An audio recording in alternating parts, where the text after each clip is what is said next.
오늘 7절은 이렇게 시작하는데요. 볼지어다 그가 구름을 타고 오시리라 라고 하면서 그가 누굴까? 그는 바로 5절 6절 우리가 지난주에 함께 나눴던 그분, 우리를 사랑하사 우리를 위해서 피로 십자가에서 죽으시고 우리를 해방하사 하나님의 나라와 또 제사장으로 삼으신 그리스도, 예수 그리스도, 그분이 7절로 넘어와서 구름을 타고 오시느니라 라면서 사도 요한이 선언하고 있는 것을 보게 됩니다.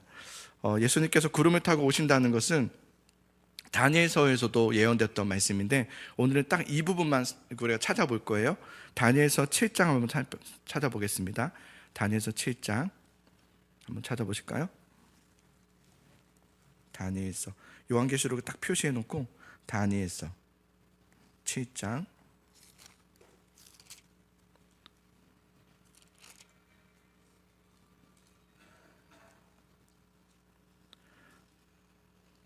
다니엘서 7장 13절에서 14절, 여기에 이제 다니엘이 본 환상이 있습니다. 그때 환상에 대한 이야기인데요.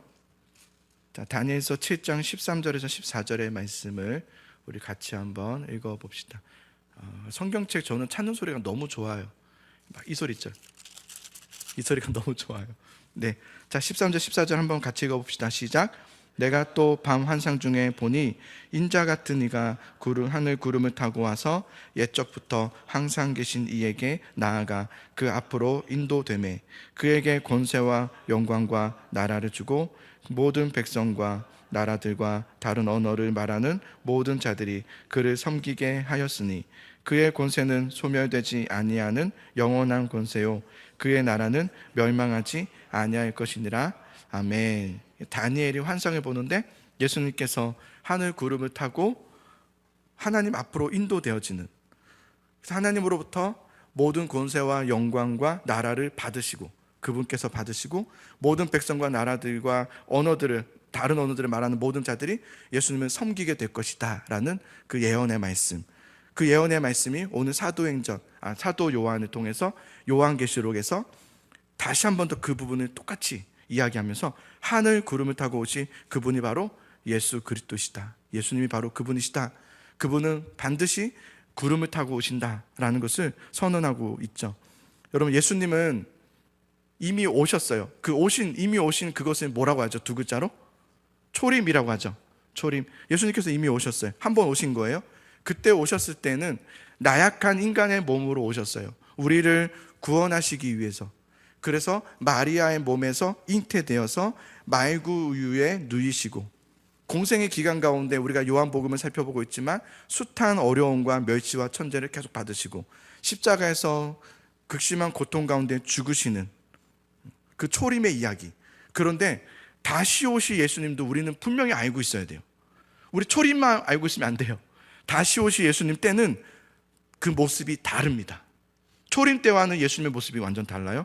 그때는 다시 오실 그때 구름을 타고 오시는 그때에는 모든 권세와 영광과 만주의 주로서 오신다 그랬어요. 그러니까 초림과 재림의 때는 그 예수님의 모습이 형상이 완전히 같아요, 달라요?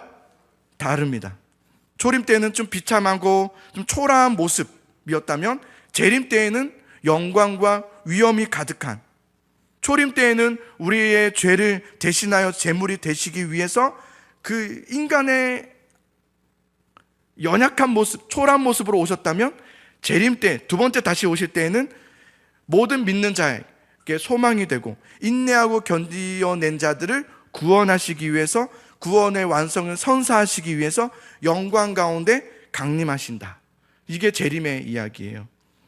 그래서 여러분, 예수님께서 하늘에서 구름을 타고 재림하시는 것은 예수님을 일생을 거쳐서 믿고 평생에 인내하면서 믿음으로 소망을 가지고 기다리던 신자들에게는 그 날은 구원의 완성이 되는 날이고 영원한 하나님의 교제 속으로 들어가는 날이고, 이제 우리는 하나님을 보게 되는 거예요. 우리가 말로만 듣던, 귀로만 듣던 그 주님을 만나게 되고 완전함의 교제 속으로 들어가게 되고 하나님의 나라의 잔치에 참여하게 되는, 초대하게 되는 날이 바로 주님이 오시는 재림의 날이다. 그러나 예수님을 믿지 않았던 이 세상에서 이런 좋은 기회가 있음에도 불구하고 예수님을 믿지 않고 예수님을 믿음으로 소망하면서 살아가지 않고 말씀의 삶을 살아가지 않는, 결국 하나님과 동떨어진 믿음으로 살지 않았던 자들에게는 예수님이 오시는 그날은 어떤 날이 될까요? 우리 그걸 알아야 되겠죠. 오늘 본문 7절은 그것에 대해서 이야기해 주고 있는데요. 자, 7절에 보시면 볼지어다 그가 구름을 타고 오시리라 그러면서 각 사람의 눈이 그를 보겠고 그랬습니다. 주님이 오실 때 각 사람의 눈이 그를 보겠다 그랬습니다. 여기서 각 사람의 눈이라는 것은 모든 사람을 말합니다. 모든 사람의 눈들이 지금까지, 여기서 모든이라는 것은 지금까지 이 지구상에 아담 때부터 얼마나 많은 사람들이 태어났습니까? 그리고 얼마나 많은 사람들이 죽었습니까?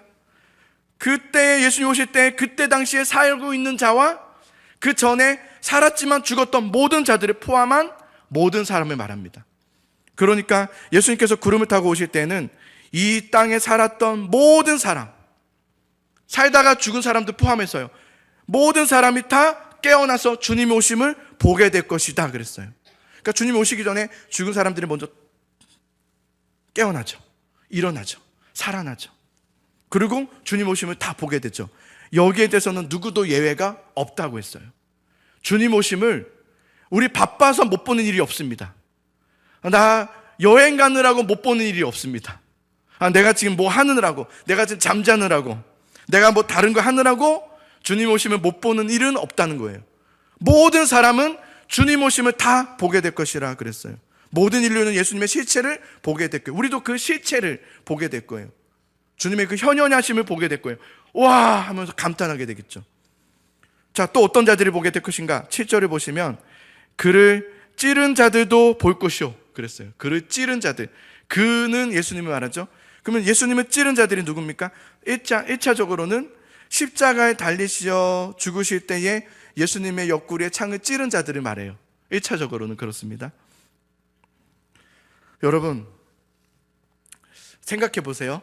그때 예수님을 핍박하고 침을 뱉고 옷을 찢고 창으로 찌르고 가시면류관을 피나게 그 머리를 뚫게 찌르고 채찍을 휘두르고 했던 그 군사들이, 내가 그렇게 행했던 나에게 당했던 그분이 다름 아닌, 내가 찔렀던 그분이 다름 아닌 만왕의 왕이시었고 만주의 주 되시는 예수 그리스도였다는 사실을 알게 될 때 얼마나 두려울까요?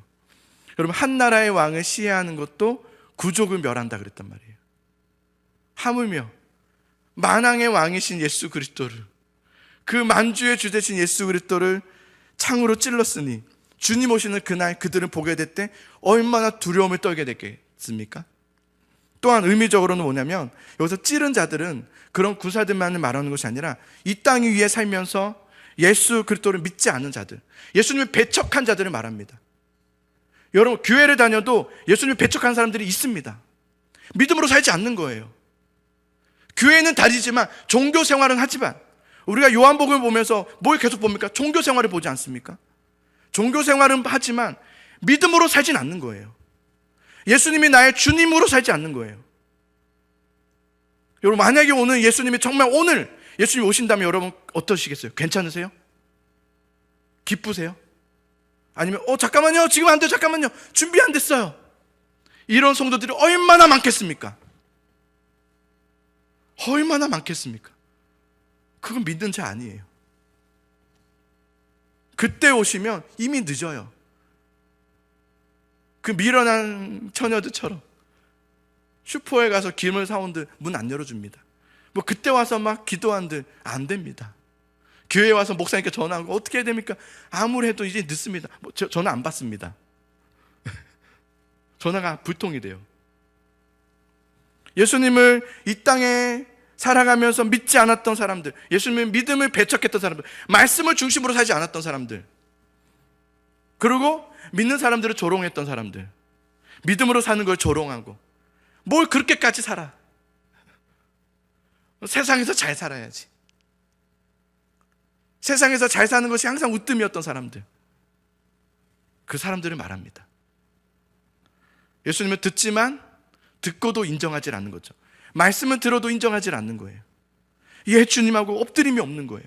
눈물이 없어요. 눈물이 메말라 버렸죠.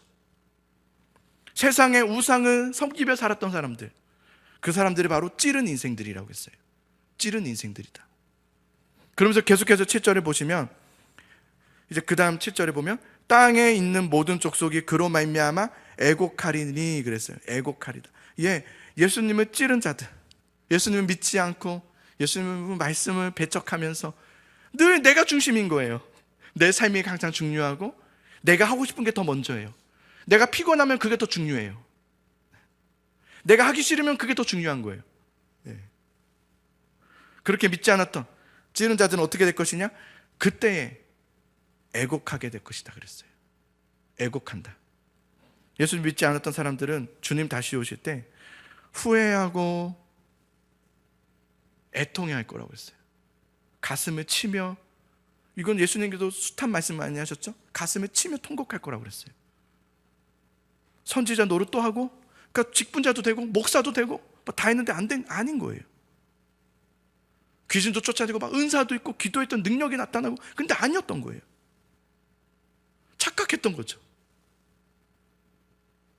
그러면 설교자가 되면 어떤 위험성이 있는지 아십니까? 설교자가 예를 들면 저는 아직은 그런 적은 없는 것 같은데요, 설교자가 준비도 안 하고 늘 해왔던 방식을 아니까 그냥 와서 말씀을 막 전했는데 성도들이 막 은혜 받는 거예요. 그럼 설교자는 어떤 생각을 할까요? 야, 이거 뭐 그렇게까지 준비 안 해도 됐었네, 하나님께서 은혜 주시네, 이러면 이제 끝난 겁니다. 왜 은혜 주셨을까요? 그 성도들을 위해서 은혜 주신 거지, 목사가 깨어있어서 은혜 주신 거 아니거든요. 목사는 착각하는 거예요. 내가 은혜로운 줄 알고. 교회가 잘 되면 제일 먼저 누가 착각하는지 아십니까? 목사가 착각합니다. 내가 잘해서 그런 줄 아는 거죠. 내가 설교 잘해서 그런 줄 아는 거죠. 완전 대착각. 하나님 앞에 있질 않으면 아무 소용 없습니다. 아무리 후회하고 가슴을 치고 내가 목사도 했고 설교자 노릇도 했고 내가 병 낫는 것도 해봤고 내가 많은 성도들에게 은혜를 끼쳤습니다. 나는 네가 누군지를 모른다 그럽니다. 모른다.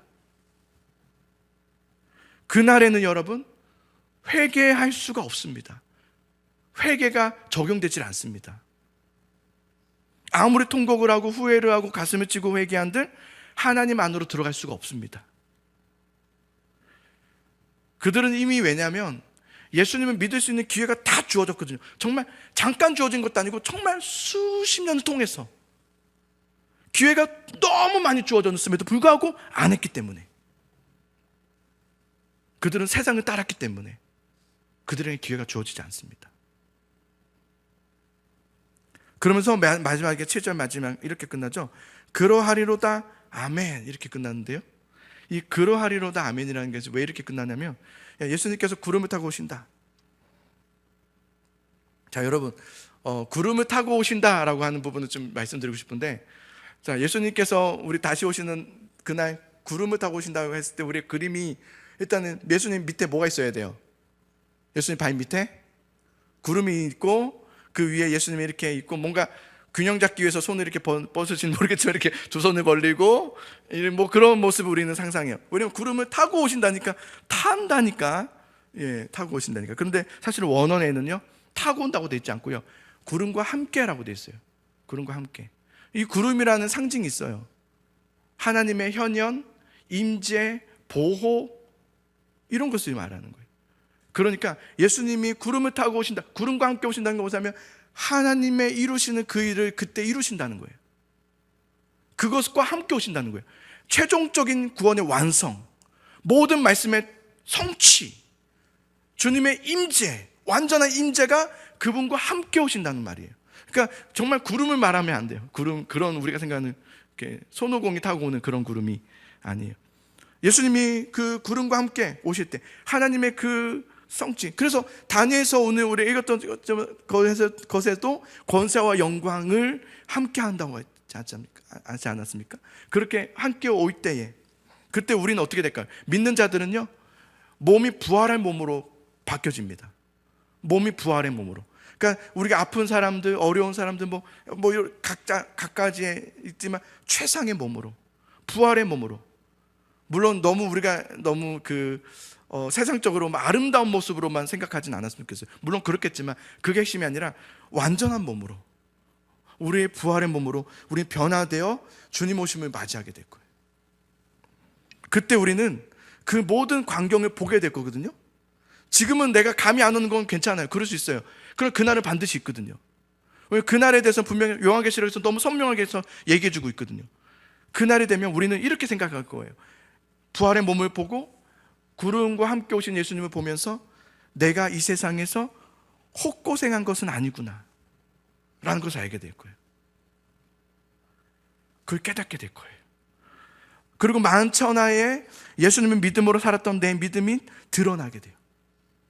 그것이 헛된 것이 아니었습니다. 저는 오늘 이렇게 찬양을 하면서도 이 찬양 하나가, 또 우리 예배 하나가 이게 결코 헛되지 않는다는 거,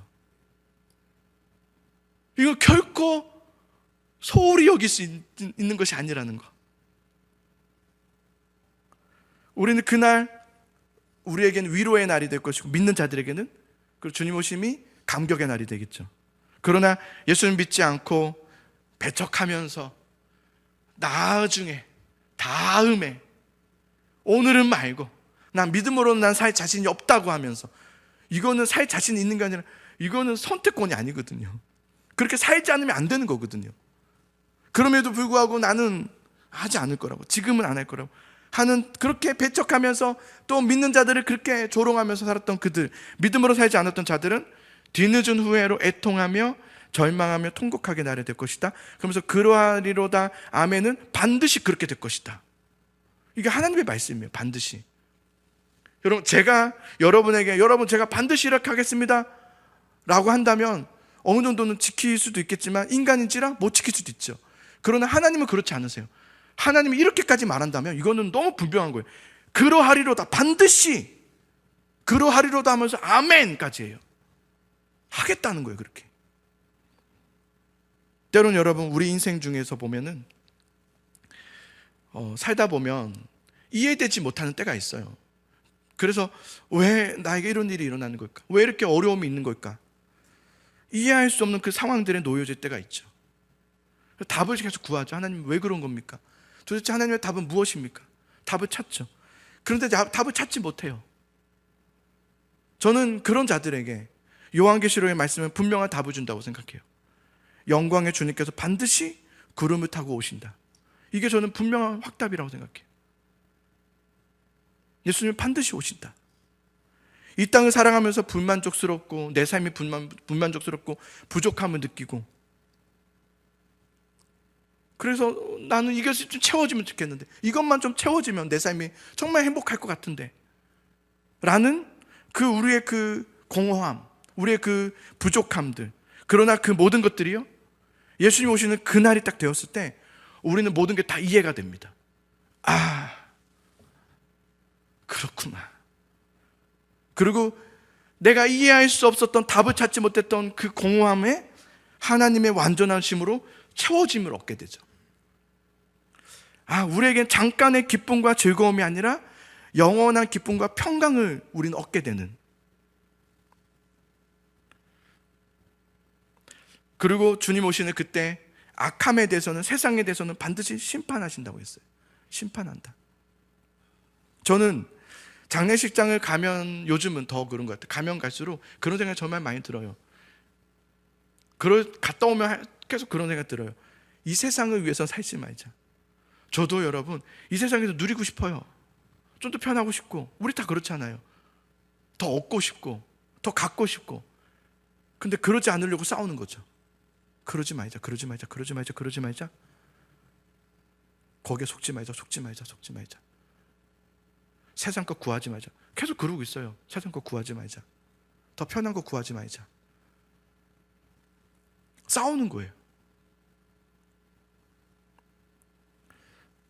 왜냐하면 주님 오시는 그날 반드시 있거든요. 그날은 반드시 있단 말이에요. 우리 그날을 놓치며 살면 안 돼요. 그날을 없는 듯이 살면 안 돼요.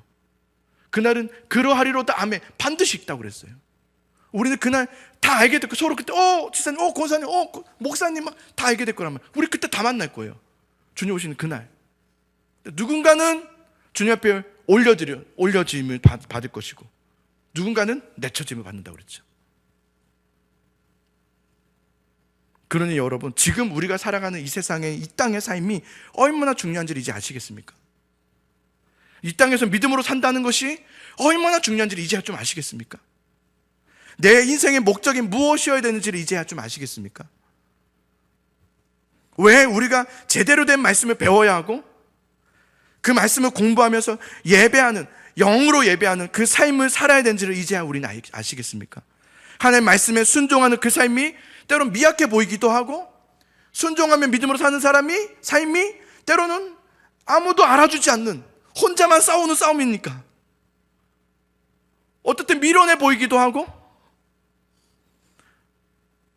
아무런 의미가 없는 것처럼 보이기도 하고, 그리고 돌아오는 것은 복이 없는 것처럼 보이지만, 그럼에도 말씀으로 내가 순종하면서 믿음으로 살아야 되는 이유를 이제 여러분 아시겠습니까? 이제 예수님을 정말 제대로 믿고 말씀의 사람이 되기 위해서 분투하는 여러분 될 수 있기를 간절히 소망합니다. 믿음의 싸움을 싸우셔야 돼요. 세상의 잘됨, 세상에서 좀 더 오래 사는 거, 세상에서 좀 더 잘 사는 거, 흥왕하는 거, 높아지는 거, 성공하는 거, 부해지는 거 부러워하지 마세요. 부럽긴 하지만 더 큰 것을 보세요.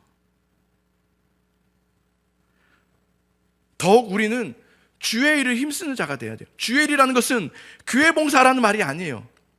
말씀에서 여러분 지금도 여러분 주시는 사명들이 있단 말이에요. 나에게 하시는 말씀들이 있단 말이에요. 그 말씀을 듣는 거예요. 그리고 그 들은 말씀대로 살려고 애쓰는 거예요. 힘쓰는 거예요. 하나님의 선한 일에 열심으로 보답하며 사는 것. 저는 그런 예수사랑교회 성도님들이 됐으면 좋겠습니다. 저는 우리가 이제 성경을 이제 정말 많이 창세기부터 요한계시록까지 얼마나 많이 읽었습니까? 이걸 읽으면서 알게 되는 것은 뭐냐면, 하나님은 말씀을 반드시 이루시고 성취하신다. 이것을 분명히 알게 되는 것 같아요. 그래서 하나님은 여러분 신약에 와서 예수님을 이 땅에 보내셔요. 정말 말씀하신 대로 똑같이 보내세요. 그죠? 정말 정확하게 이루시죠. 그리고 인간의 몸으로 예수님이 오셔서 인간의 입장에서 하나님께 순종하죠. 하나님과 인간의 대표가 되셔서 율법을 다 이루신단 말이에요. 그리고 인간의 당해야 될 형벌을 예수님이 십자가에서 죽으심으로 인간의 죄의 모든 것을 대속받아서 사망 권세를 이기고 부활하시죠. 죽으시고 부활하시죠. 그리고 승천하셔서 하나님 우편에 앉아 계신다고 그랬어요. 다 아시죠? 알고 계시죠? 그리고 그 우편에 계심으로 이 세상, 지금의 이 말세의 때를 통치하고 계신다고 그랬어요. 다스리시고 계시다고 했단 말이에요. 그랬다가 어느 날 그가 구름과 함께 오시리라 그랬어요. 이제 그거 하나 남은 거죠. 그때는 믿는 자들에게는 구원이요, 믿음이 없는 자들에게는 심판이라고 그랬어요. 이것이 여러분 이 성경에서 우리에게 말씀해주고 있는 하나님의 구원 계획입니다. 이게 복음이죠. 그런데 반드시 하나님께서 이루시고 성취하실 일이지만, 우리는 지금 주님이 성취하시는 그날, 완성하시는 그날까지 적지 않은 시간이 소요된다는 것을 우리는 보게 돼요. 예수님이 이미 2000년 전에 오셨음에도 불구하고 여전히 주님이 아직 오시지 않고 있는 그 모습을 보게 되죠. 왜 하나님은 인류를 구원하시는 일에 이 장구한 세월을 보내게 하시는 걸까? 우리 지난주에 같이 나눴어요. 첫 번째는 오래 참으심이라고 했어요. 그죠? 오래 참으심. 더디심도 아니요, 잊어버리심도 아니요, 능력이 없으심도 아니다 그랬어요. 아무도 멸망하지 않고 잃어버리지 않고 다 회개하여 돌아오기 위하여 주님은 오래 참으시느니라 라고 베드로후서 3장 9절에 말씀하셨죠. 지금 우리에게 말씀하신 거죠. 오래 참으시면 돌아오기를 위하여. 그리고 또 두 번째는 이유는 뭐냐면, 그 베푸시는 그 구원이 얼마나 값진 일이고 귀중한 것인지를 알게 하시기 위해서예요. 그래서 오랜 기다린 만큼, 그것을 사모하며 사는 만큼 그 기쁨은 크죠. 그것이 얼마나 값진지를 알게 되죠. 값진 보배와 같은. 자, 그러면서 여러분 반드시 성취하실 하나님에 대한 이야기를 하시면서 8절을 보십시오. 8절에 이렇게 말씀합니다. 주 하나님이 이르시되 나는 뭐라 알파와 오메가라 그러죠. 알파와 오메가라는 것은 헬라어의 첫 글자와 마지막 글자예요. 그러니까 영어로 보면 A 뭐 이런 거죠. A, B, C 할 때 A. 알파, 오메가, 헬라어의 첫 글자, 마지막 글자. 그러니까 처음과 마지막, 처음과 끝을 의미해요. 나는 알파와 오메가라라는 말은 하나님이 이 세상의 모든 것의 시작이 되게 하셨고 그것의 끝도 하나님의 손에서 이루어진다 라는 말이죠. 그러니 하나님은 모든 만물의 창조자이시고 모든 만물의 심판자이시다. 알파와 오메가이다. 그런데 여러분 이 세상을 살아가는 이 세상의 권력자들을 이렇게 보면은 자신이 가진 그 권력과 세력이 영원한 줄 알아요. 그리고 영원하게 하려고 하죠. 착각하는 거죠. 그리고 또한 사람들은 지금 우리가 숨을 쉬고 있는 이 삶, 내 생명이 전부이라고 생각해요. 이 세상이 전부라고 생각하는 거죠. 그래서 어떤 인생을 삽니까? 허비하는 인생을 살아요. 근데 우리는 분명히 성경을 통해서 배우게 되는 것은 뭐냐면 우리 인생은 오늘 피었다 내일 지게 되어지는 들풀과 같은 존재이다 라는 말씀을 우리는 알고 있죠. 이것을 빨리 깨닫는 것이 영적인 지혜예요. 이 세상에서 나는 영원하지 않아요. 그래서 나에게는 오늘이 마지막인 것처럼 사는 거죠. 내일이 나에게 주어지지 않을 수도 있는 거니까. 그래서 오늘이 마지막인 사람은 오늘을 어떻게 살아갈까요? 욕심 부리며 살지 않습니다. 싸우지 않습니다. 오늘이 마지막이라면 어떻게 할까요? 양보합니다. 누군가가 여러분에게 막 뭐라 해. 막 기분 나쁜 말을 했어요. 근데 오늘 내가 마지막이야. 그러면 내일 만나자 하든지 뭐 얘를 어떻게든 내가 복수하겠다 이런 생각합니까? 내일이 없는데요. 오늘 아무리 그래도 내가 져주죠. 양보해주고 미워하지 않습니다. 사랑해주죠. 힘이 생겨요. 사랑할 수 있는 힘이 생겨요. 오늘이 마지막인데 이해하며 살아가게 되죠. 그러면서 오늘 말씀에 그 8절 말씀에 이제도 있고 전에도 있었고 장차 올 자요 그랬어요. 이제도 있고 전에도 있었고 장차 올 자요. 이거 혹시 어디서 또 이렇게 들어본 말씀인데 그래요. 제가 빨리 답은 말씀드릴게요. 4절에 보면 나오죠. 우리 지난주에 했던 거라서 제가 물어봤던 거예요. 요한은 아시아에 있는 7교회에 편지하노니 이제도 계시고 전에도 계셨고 장차 오시이 이렇게 했단 말이에요. 그게 누구라고 했습니까? 성부 하나님이라고 그랬죠. 8절에도 또 나오죠. 이제도 있었고 전에도 있었고 장차 올 자요. 성부 하나님을 말하는 거죠. 이 말이요. 이제도 계시고 전에도 계셨고 장차 오시이라는 이 문장이요. 어디에 또 나오냐면요. 출애굽기에 나와요.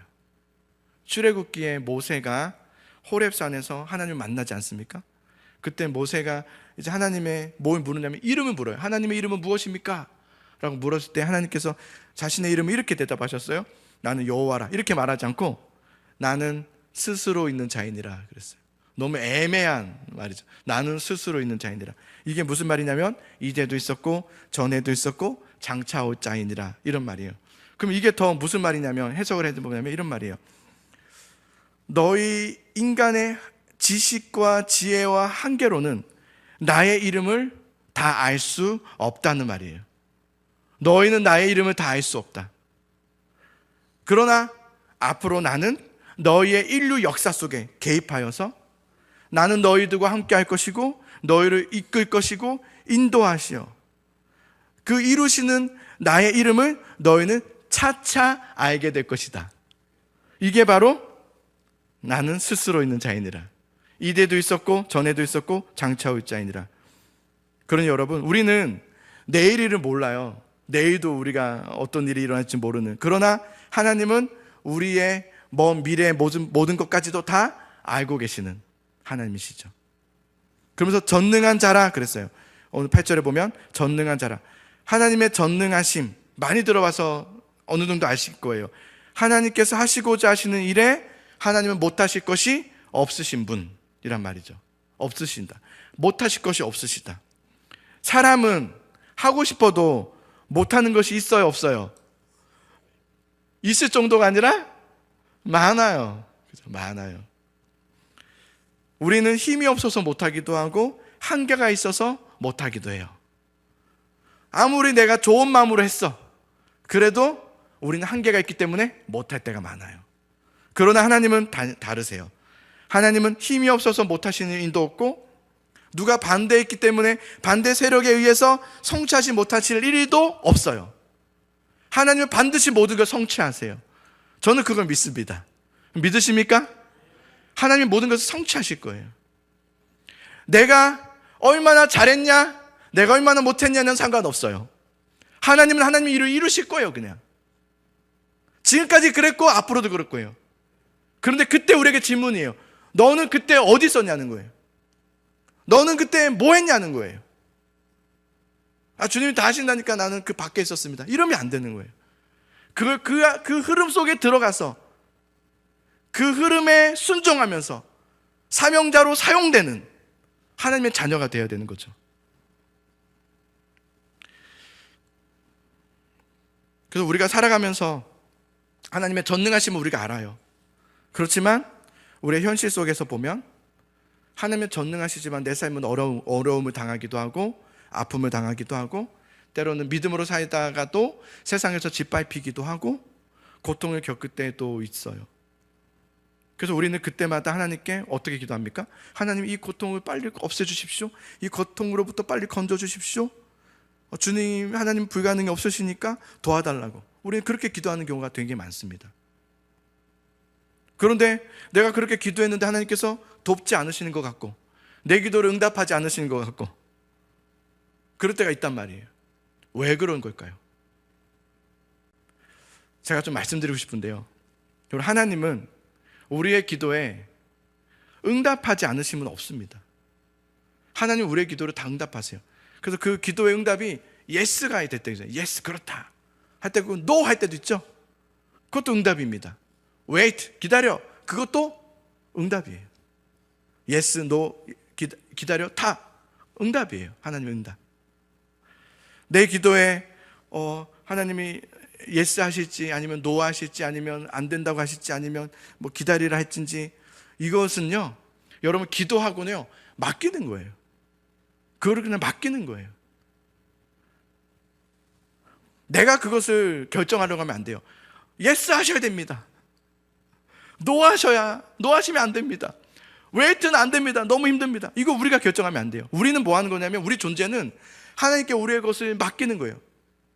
그리고 어떻게 응답하실지는 반드시 응답하실 거란 말이에요.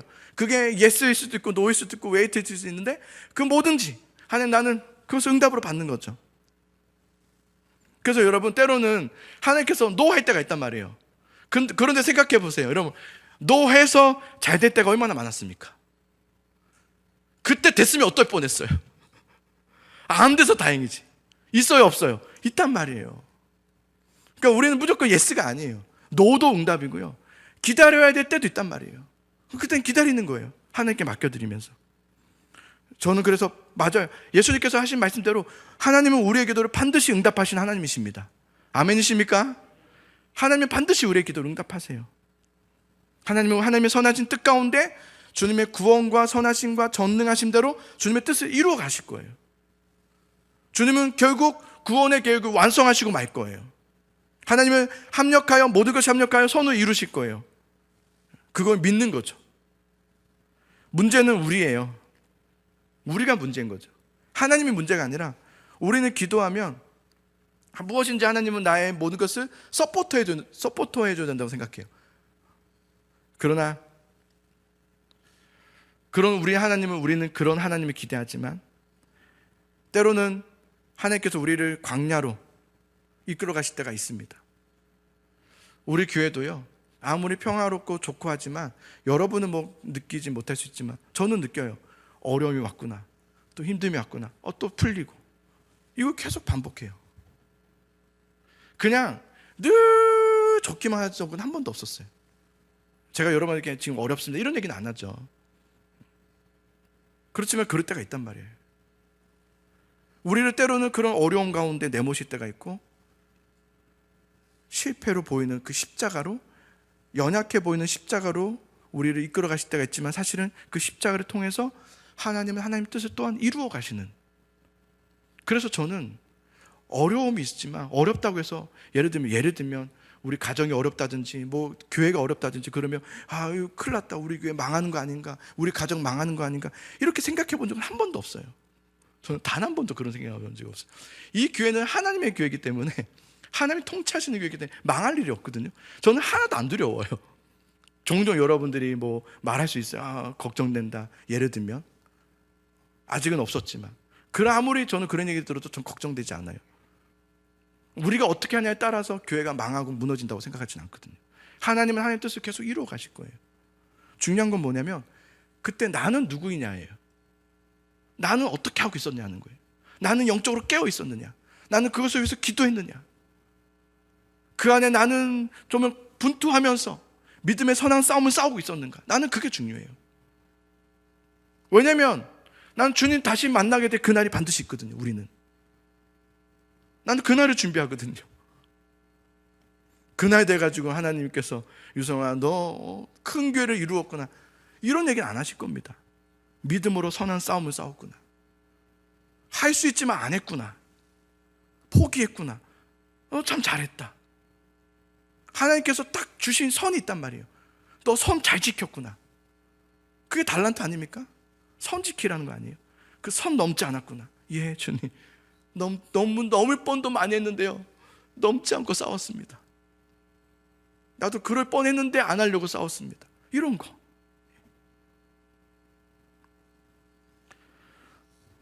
하나님은 여러분 전능하시다고 그랬어요. 주님은 반드시 이루신다. 저는 여기에 우리의 모든 것에 소망이 있다고 생각합니다. 하나님의 전능하심. 그러니까 여러분, 우리가 때로는 어려움이 있고 아프고 힘들고 맡김이 있어도 이걸 꼭 기억하셔요. 하나님의 전능하심이 있다. 이것이 우리의 소망인 거예요.